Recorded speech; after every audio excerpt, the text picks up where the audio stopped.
Tina Brown has been dishing gossip for decades, but she knew how to turn it into solid stories we couldn't get enough of during a thrilling era. It was a wildly social, glamorous, glitzy time. I mean, it was the era of Madonna's rise and Miami Vice and the Reagan era White House with John Travolta dancing with Di in the White House. Power and Greed. Reagan-era magazine editor Tina Brown. Hey, everybody, it's Alex, your host, and this is Doomed Planet, the podcast, episode 120. Just going to talk a little bit about Tina Brown and the book she wrote about her time at Vanity Fair magazine, working for Cy Newhouse and his brother of Advance Publications, the 80s media mogul billionaires. And also, she worked alongside Alexander Liberman, who by that point was ancient. He spent over 30 years at Condé Nast. He's also a well-regarded sculptor. Tina is a Brit. Yes, she's from the mother country. And she got her start at Tatler magazine before coming to the United States, to New York City, to edit a soon-to-be revamped Vanity Fair. It's a Condé Nast title that goes like the New Yorker, goes back to the 20s, I believe. Had fallen on hard times, but it was her job to pump it up with celebrity and hype and 80s wealth and power and prestige. And I must say, I mean, it's crass in a way. They did publish some good journalism, including pieces by Dominic Dunn and whatnot. In 2017, Tina wrote the Vanity Fair Diaries, Power, Wealth, Celebrity, and Dreams. My years at the magazine that defined a decade, and that's for sure. The go-go 80s, greed is good, Wall Street criminals are to be worshipped, and she was right there. Now, you have to respect her as a journalist, and she does have a snarky writing style. She's a great writer, but it's all about access, right? So she's not one to criticize all these monsters that she's hanging out with, two of whom we'll talk with about briefly, Ronald Reagan and Henry Kissinger. Kissinger in the 80s, he's in his early 60s then. Hard to believe. He's, at his peak, and everyone loves old Henry. He's the life of the party. The class system in the British Isles is strong, and of course, Tina Brown went to all the best prep schools and whatnot, and colleges.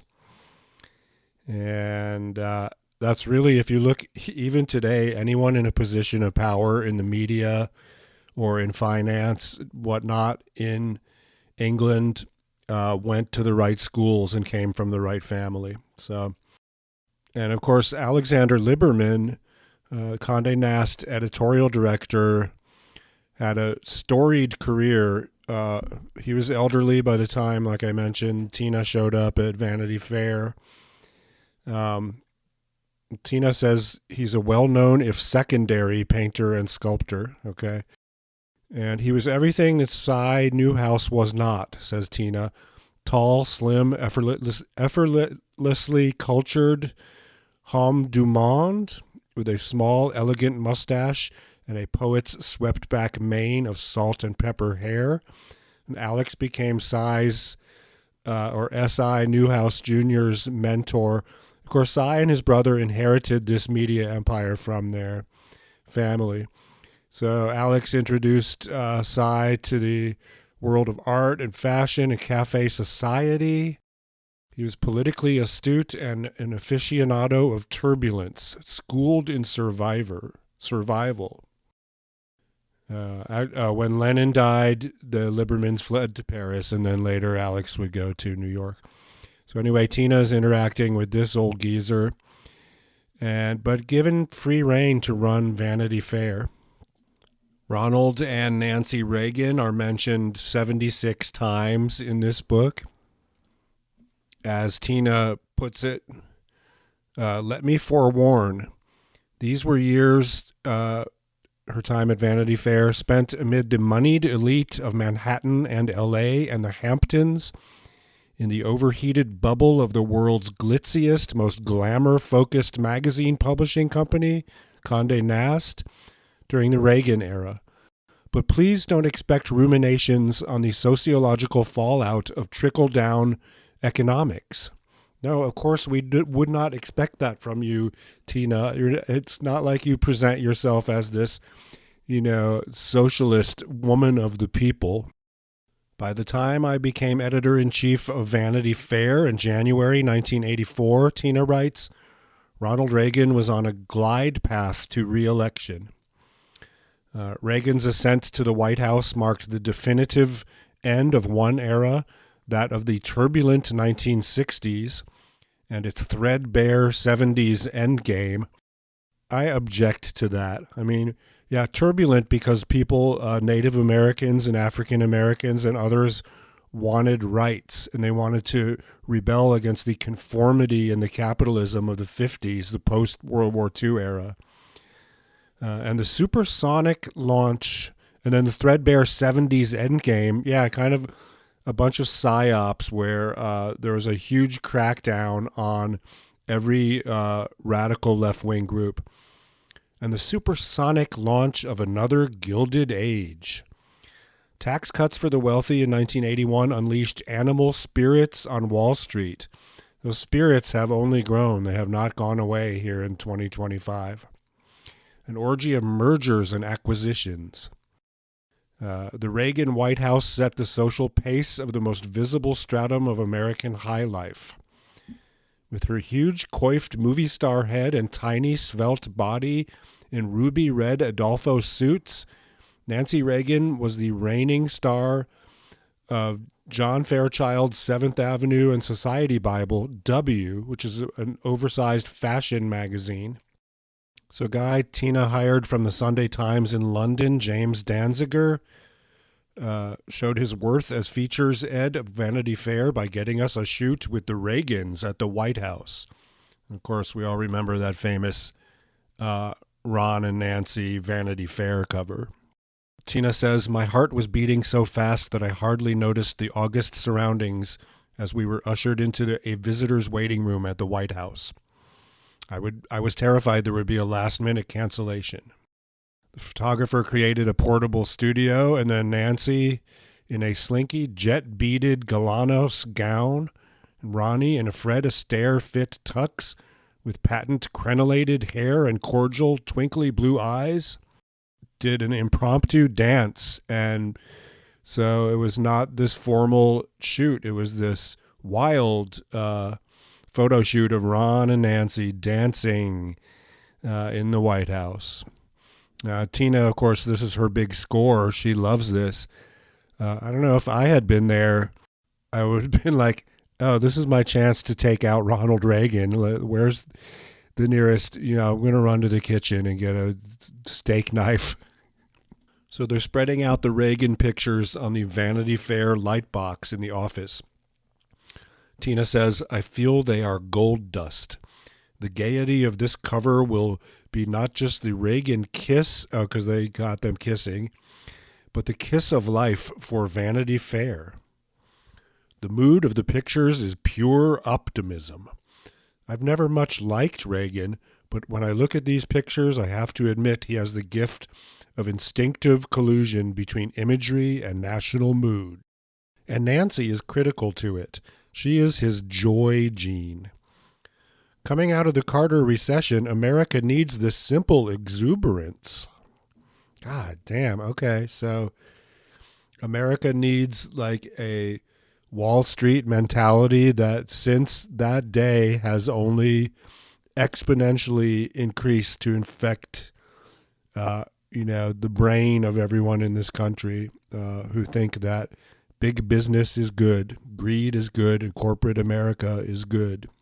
So the results come in for the Reagan issue, and newsstand sales are up 33.6% compared to the same month last year, and subscriptions are soaring. from 164,870 to 317,735. This is incredible and a relief. So Tina Brown is a success. She's, a financial success for the magazine and for Condé Nast. And it's funny, I haven't seen Vanity Fair in a while. I know it's a slim pickings right now. The magazine industry, slaughtered by the internet. But these are the glory days for this industry, the 80s. Later on in the book, Tina writes that it looks like the era of Reagan excess is finally curdling. A scandal broke this week about secretly selling arms to Iran, of all places, and putting $30 million in a Swiss bank account for the Contras. So my brain is going to explode if I have to talk about Iran-Contra and the end game of that and how everyone basically got away with it. Tina says, I'm having Michael Douglas on the next cover. It's going to be such a monster hit. Stylish, flashy, gripping, but with that box office edge of wish fulfillment. Gordon Gekko, the character he plays in, what is the Oliver Stone movie, Wall Street, is the irresistible villain who everyone in that crowd knows is real. We have all expected for so long as the decade nears the close, suddenly people are aware of the Wall Street villainy, I guess, that Tina herself celebrated within the pages of this magazine. The sound of the tumbrils rolling for the icons, the Trumps, the Gutfreunds, and the horrible heavies of Wall Street. It's finally not fashionable to be them anymore. They are going down with the last days of the Reagan era. She says, I've just finished reading the new Tom Wolfe masterpiece, The Bonfire of the Vanities. Thanks to his genius, we can all now make open fun of the masters of the universe. Okay, fair enough. I love Tom Wolfe, could never get through Bonfire of the Vanities.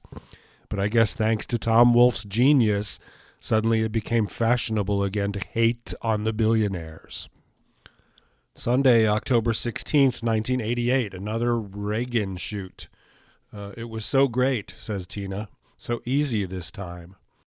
The Reagans arrived promptly, as before, without any fanfare, impeccably groomed and holding hands.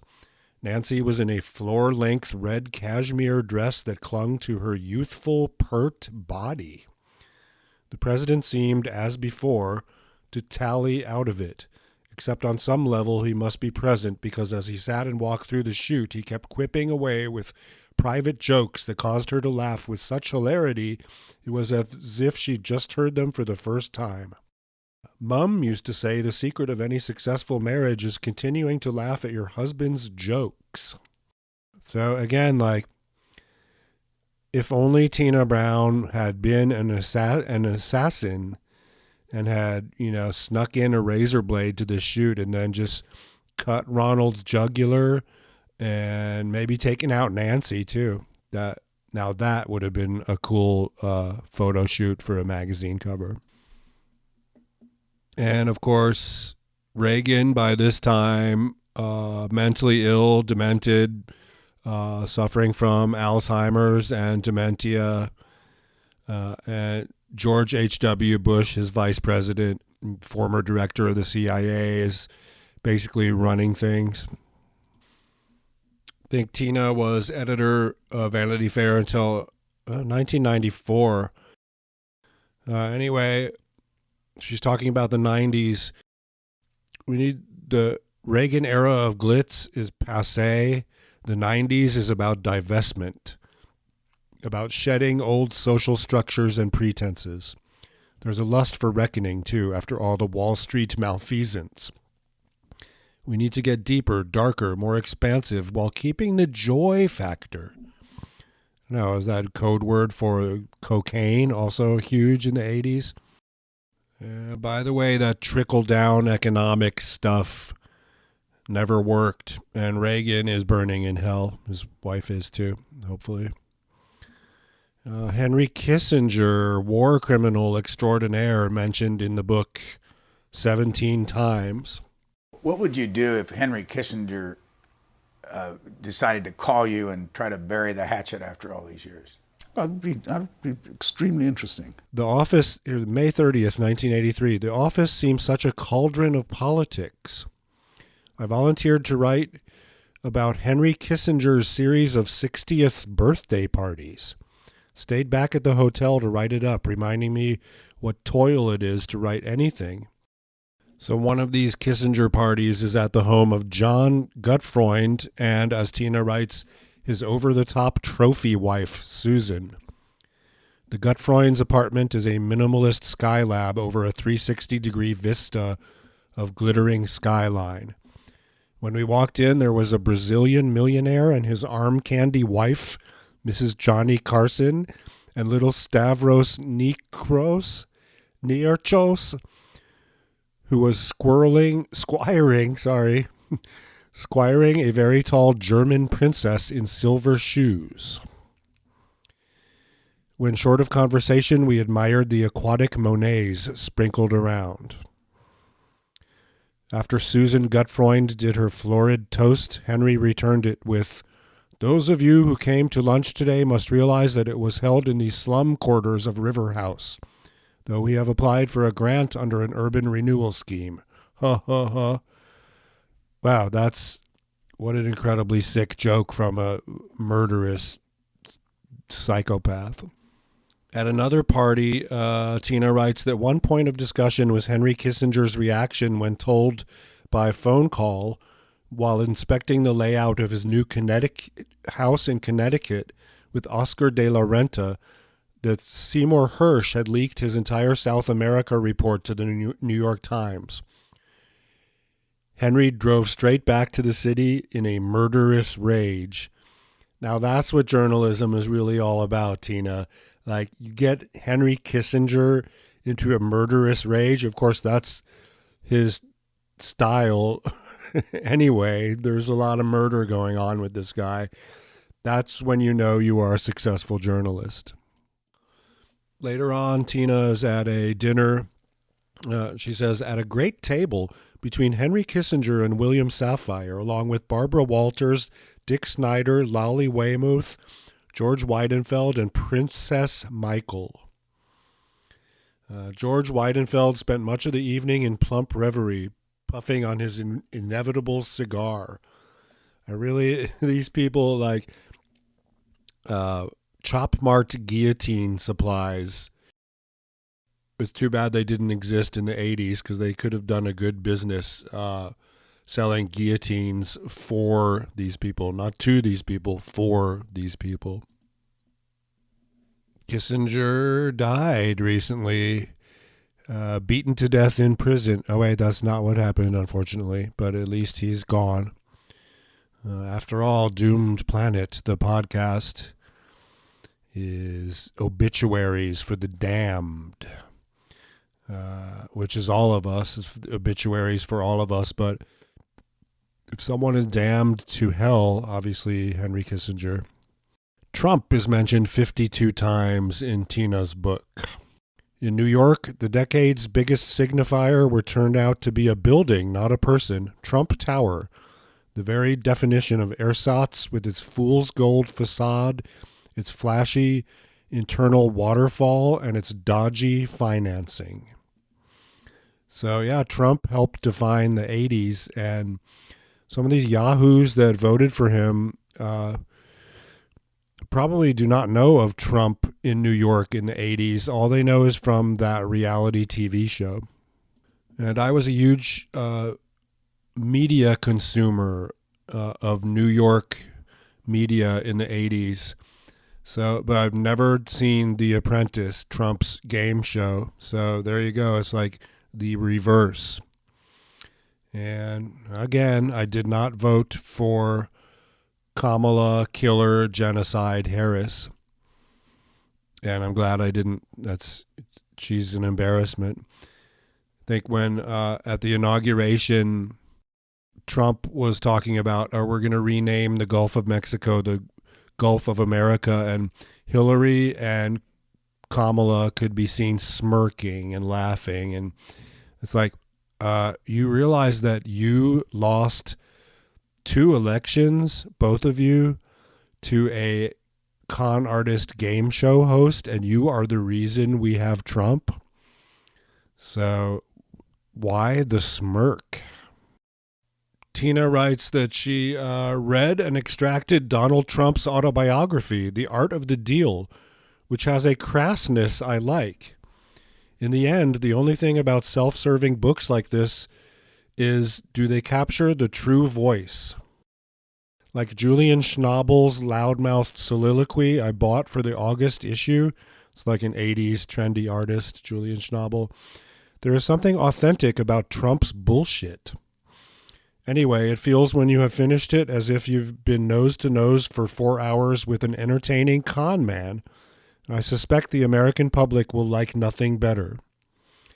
Very glad I got it for the mag. So they bought excerpts of the book for the magazine.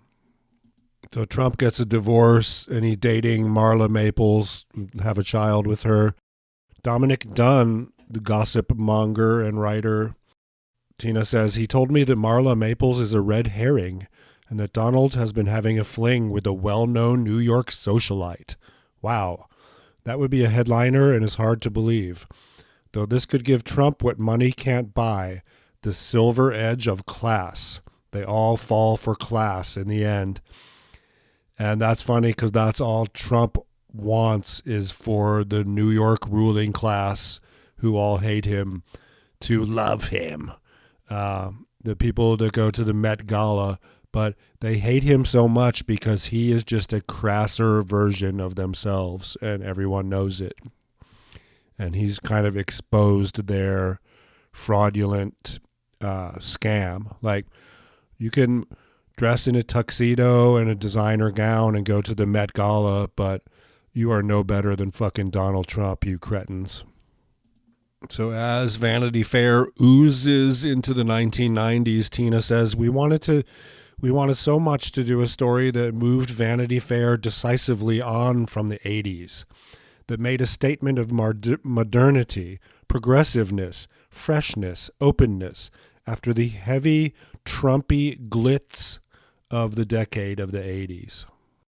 So thank you, billionaire Jeff Bezos, for providing the service called Kindle Unlimited, where Amazon Prime subscribers can get free trashy books that they can then review on their loser podcasts that have triple-digit monthly listens, like less than 100 downloads.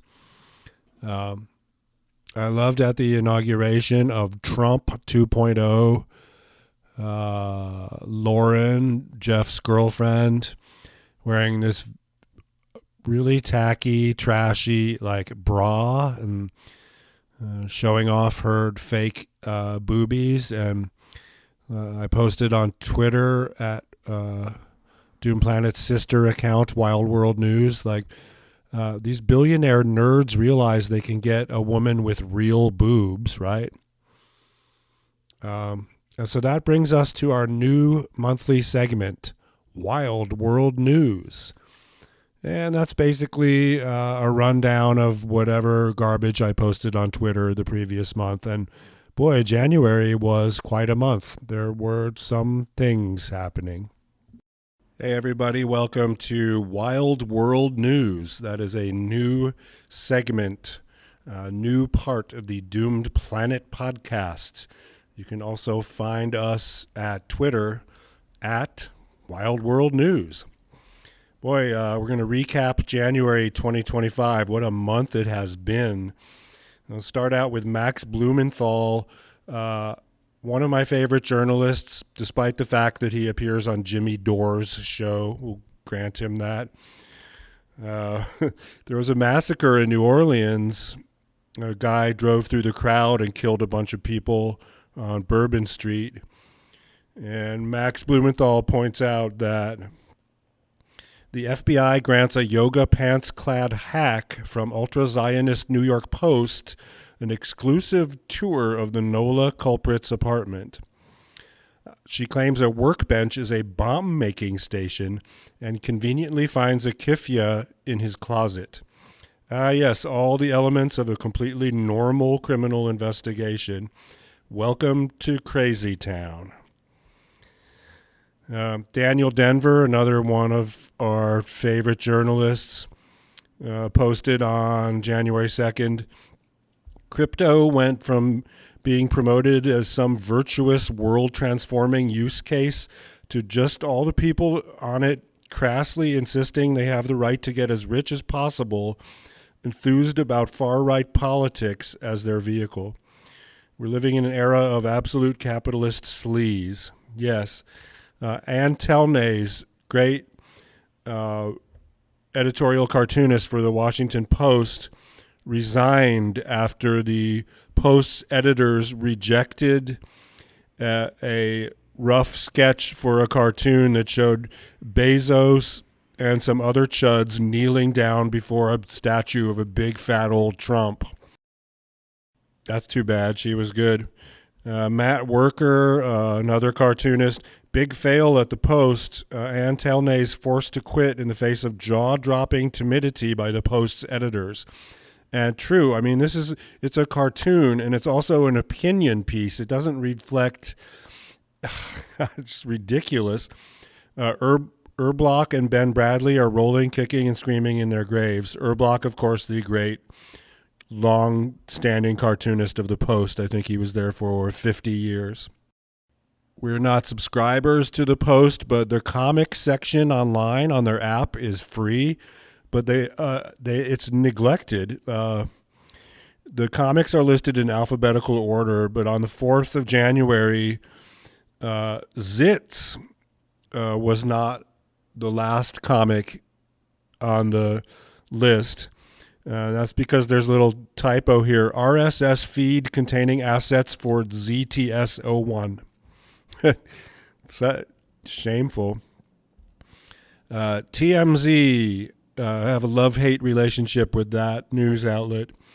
How did Luigi Mangione, a man with so much privilege, turn into an assassin?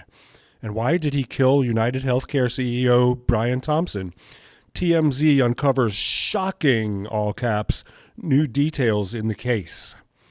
TMZ investigates Luigi Mangione, the mind of a killer. Now, I would love to see him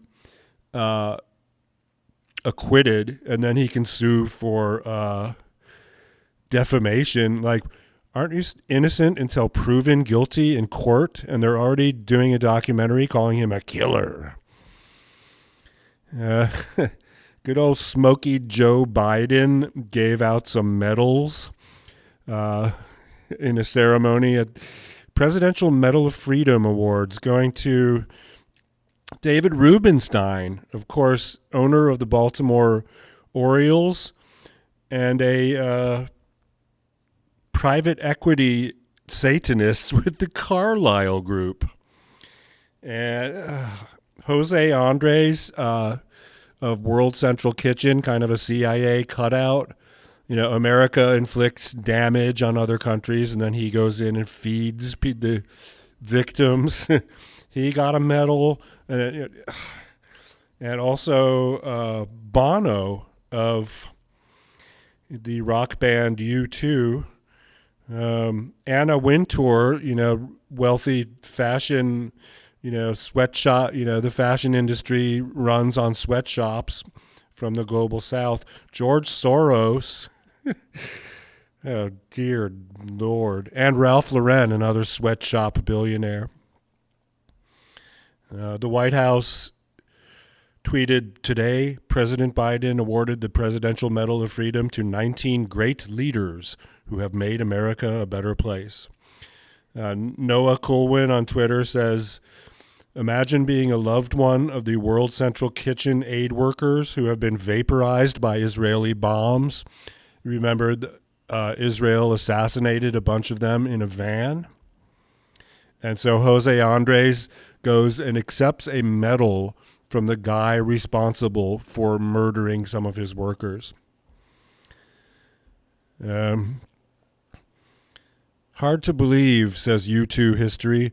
Bono has had more than a year to do or say the right thing about the genocide in Palestine, and he has decided not to. But then he accepts an award from a foreign government hell-bent on genocide. It's appalling, and I'm absolutely disgusted. So yeah, piling on Bono is easy. He's an evil person. R.I.P. to Phil Lynott. He really defined the phrase "party like a rock star," and I say Bono is a daft wanker. Wild to think, says Leo Dor. Wild to think that one day, yesterday, this is on January 5th, in Irish music, saw the unveiling of Belfast's Rory Gallagher statue, the 39th anniversary of Phil Lynott's death, and incontrovertible proof that Bono is a cunt. There he is getting his medal from Genocide Joe. And yeah, Phil Lynott, I don't know how he lived as long as he did. He's the kind of guy that would wake up and take a swig from a bottle of brandy and swallow some pills. Divest SPD, responding to someone pointing out how expensive it is to run our criminal so-called justice system.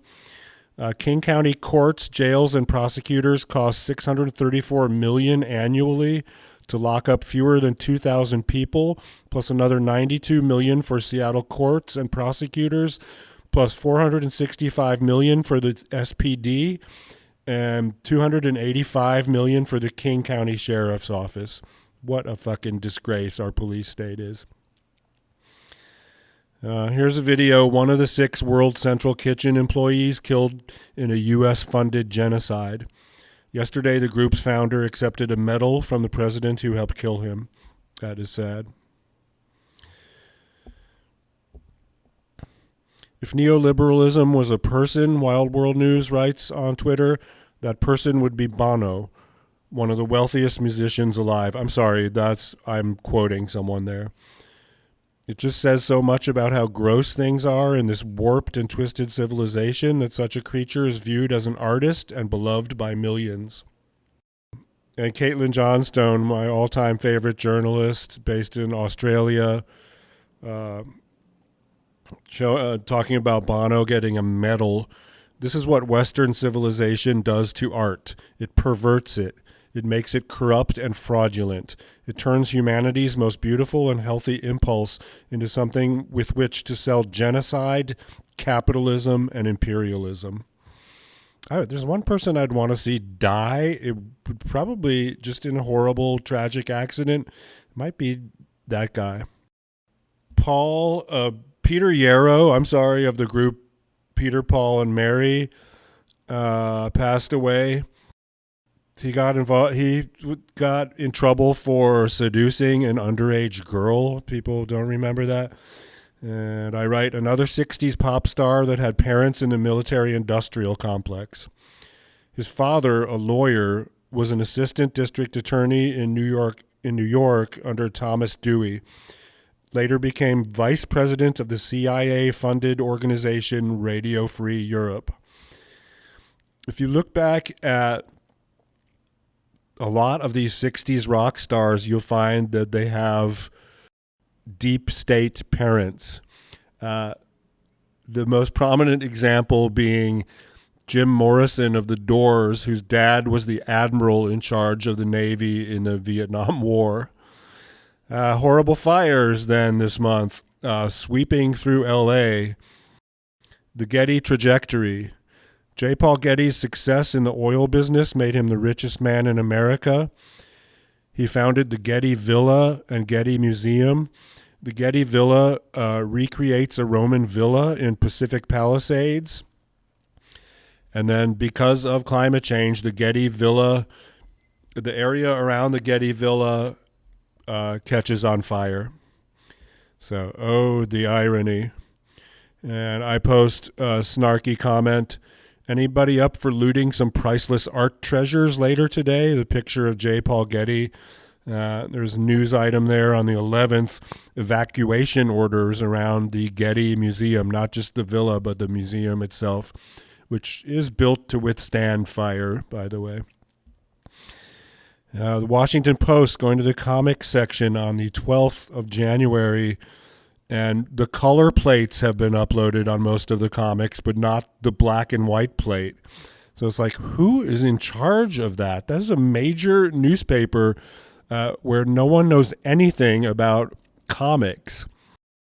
We have some awful person tonight on Seattle's Hooker Avenue. Prostitutes' victims are out selling themselves, and the Johns are making purchases. Seattle PD arrive on the scene. Prostitution is now banned in this zone under new laws, but the officers did not make any arrests. Of course, he spells Johns with an apostrophe, which is the sign of someone that does not know proper English grammar or how to use a computer spell check. And, of course, the Village People announced they're performing at Trump inauguration events. I'm not sure if there are any original members of the Village People involved in that. Pauly Shore posted on the 14th, he's sad about L.A. burning to the ground. Looked through some old MTV footage, found some from some of the happier times out there in Los Angeles overlooking the hills. Thought I'd try to bring some lightness and silliness to the darkness. Stay strong, L.A. And there is a youthful and handsome Pauly Shore in the 80s, and who care?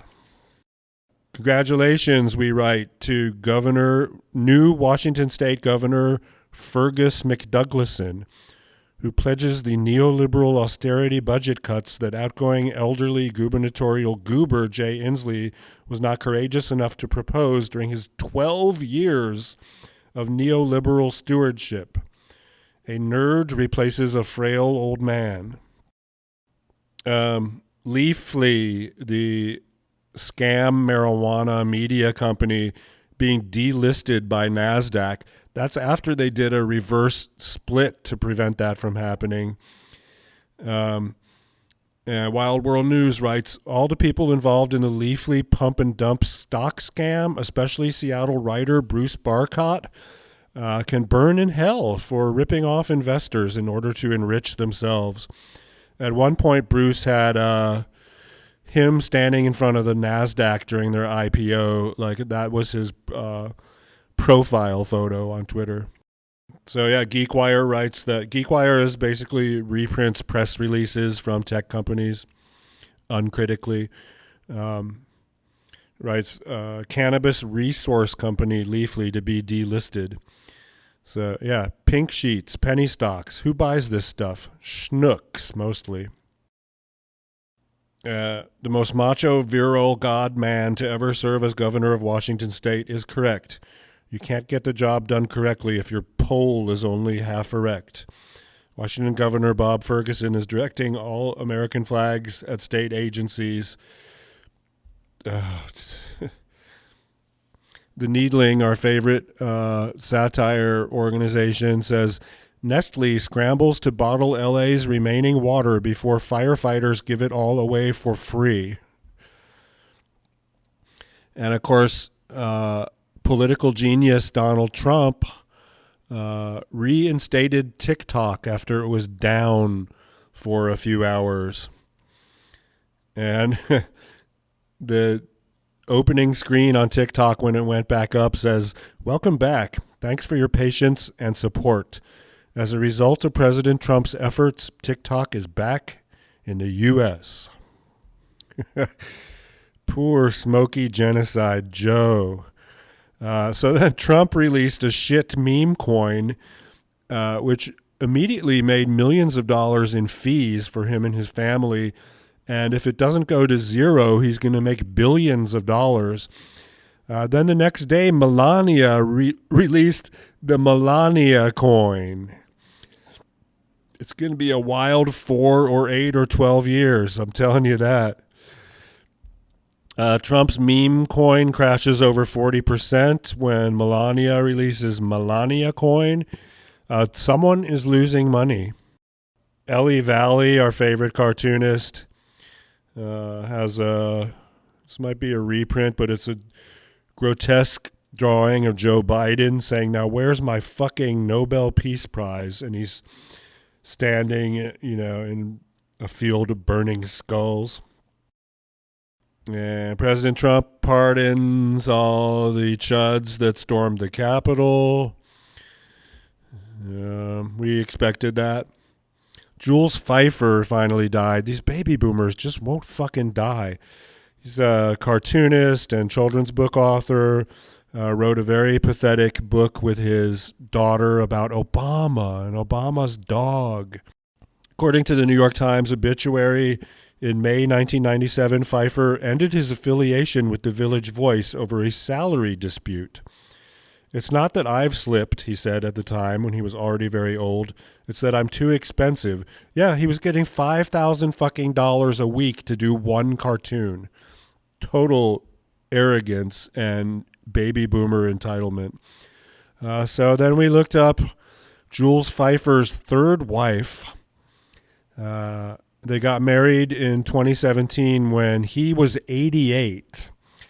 She wrote this horrible novel. It's kind of a diary full of letters back and forth.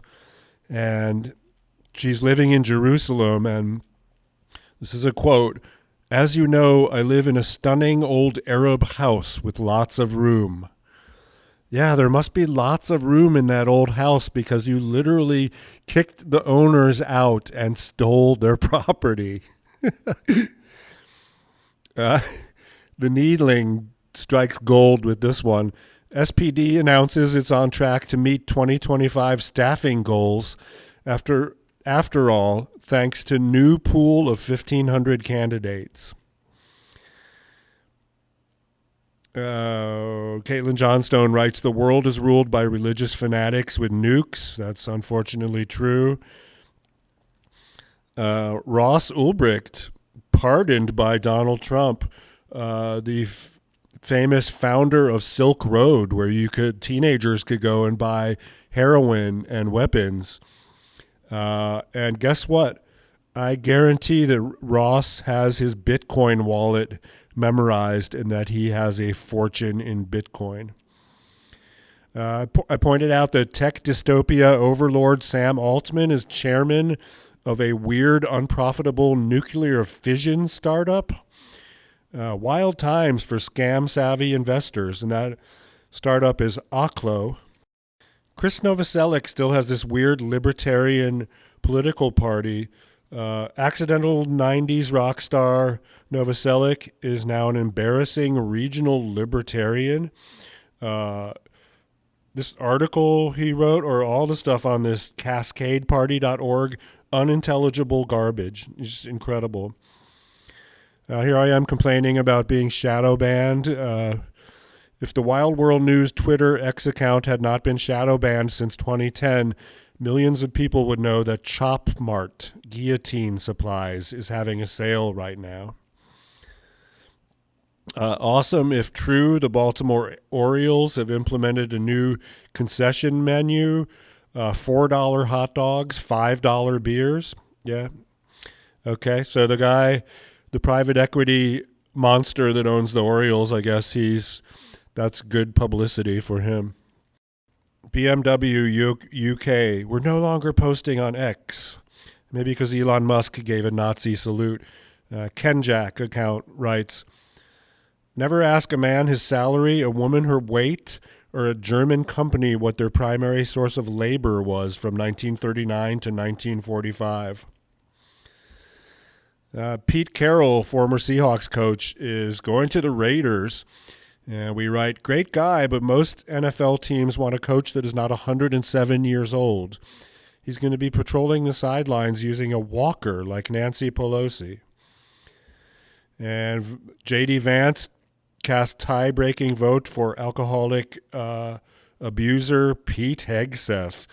Great story about him drinking 2 or 3 gin and tonics in the morning before going on Fox. Getting really sick of these My Famous Dad accounts, including the one from Rod Serling's daughter. And we write this joke: tonight I'm celebrating Pete Hegseth's confirmation by drinking 9 gin and tonics. Caitlin Johnstone writes, the world's first live-streamed genocide has seen the Western Empire scramble into panic mode as raw video footage circulating on social media opened people's eyes in a way no propaganda spinmeister could possibly reframe. And we see official Trump shitcoin yesterday down 57% this week.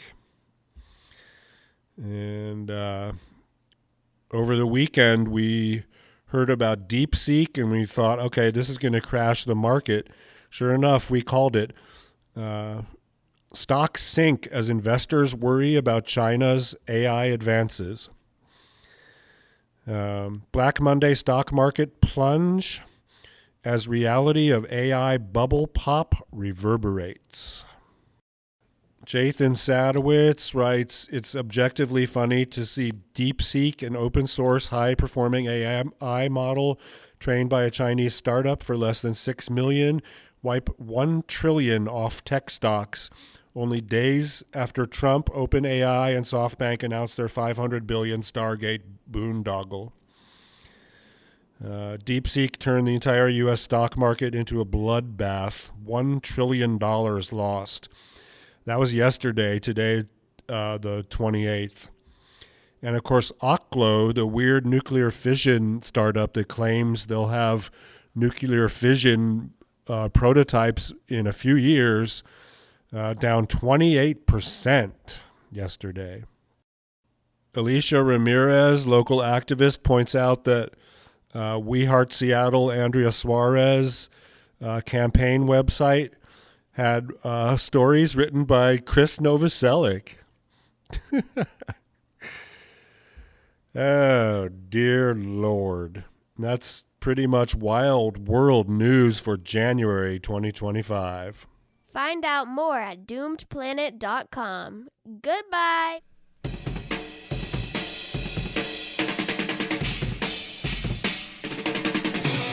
Listen, everybody, you must understand.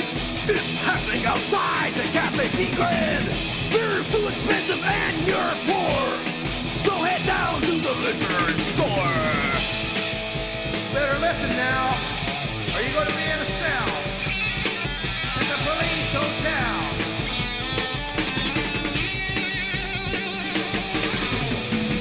Buy a torpedo of Colt 45. The dinosaur fuel will keep you alive.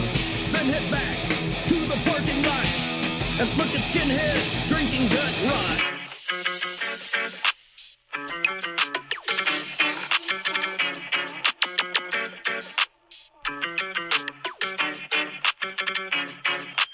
Been friends since the K, but lately these days we always be drinking them tweets, I may say. They make us laugh a lot, but when we wake up, we be in a parking lot.